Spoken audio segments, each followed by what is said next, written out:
Good morning everyone, welcome back to the channel to a new blog. এখন বাজে প্রায় 8:10। বাইরে বিশাল কুয়াশা, মানে কি বলবো, ঠান্ডার থেকে কুয়াশা বেশি। ঠান্ডা তো আছেই, বাট কুয়াশাতে কিছু দেখা যাচ্ছে না, এরকম অবস্থা। এখন 8টা অলরেডি বেজে গেছে।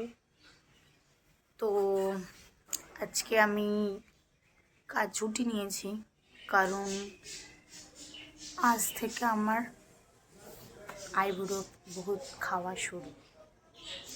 তো আইবুড়ো ভাত যাবো খেতে হচ্ছে আমার কাকিমার বাপের বাড়ি, মানে সম্পর্কে ওটা আমার মামার বাড়ি হয়। আমার নিজের মামার বাড়ি কিছু পার্সোনাল কারণে তাদের সাথে রিলেশন উঠে গেছে। তো আজকে তাই মামার বাড়ি থেকে আইবুড়ো ভাত খাওয়া চালু হয়, মানে চালু করতে হয়। তো ওই জন্য আমি আজকে কাকিমার বাপের বাড়ি থেকেই স্টার্ট করব, যার কারণে ওটা হচ্ছে বেলেঘাটাতে। তো আমাকে ডিউটি ছুটি নিতে হয়েছে। আমি, মা, ভাই এখান থেকে যাব। কাকিমা সকালবেলা বেরিয়ে গেছে। চলো ওখানে গিয়ে ব্লগটা কন্টিনিউ করছি।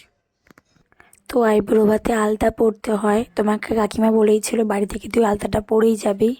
তো এই যে আলতার জায়গা নিয়ে বসে গেছি আলতা পরতে। খুব একটা ভালো পরতে পারি না, ওই যেরকম পারি সেরকমই পরেছি। তো তারপর আলতা পরে একটু পাটা ধুয়ে নিয়ে এই যে ফটাফট রেডি হয়ে গেছি। এবার মায়ের জন্য অপেক্ষা করছি একেবারে। তারপর তিনজনে মিলে আমরা বেরিয়ে পড়েছি। ফার্স্ট এখান থেকে টোটো করে সাঁতরাগাছি যাব। এই যে আমি, ভাই আর মা বেরিয়ে পড়েছি। টোটো করব, টোটো করে সাঁতরাগাছি যাব একেবারে শিয়ালদায়। তো ওখান থেকে নেবে মিষ্টি নিয়ে যে মামার বাড়ি চলে এসেছি।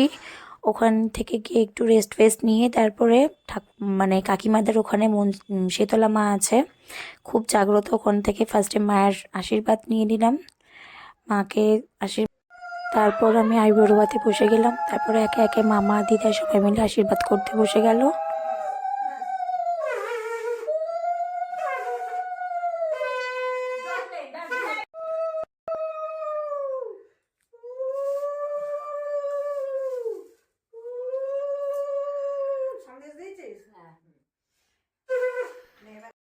তারপরে দুপুরে একটু রেস্ট নিয়ে আমরা বেরিয়ে পড়েছিলাম। ভাই ওই সিটে বসেছিল, আমরা তিনজন এখানে বসেছিলাম।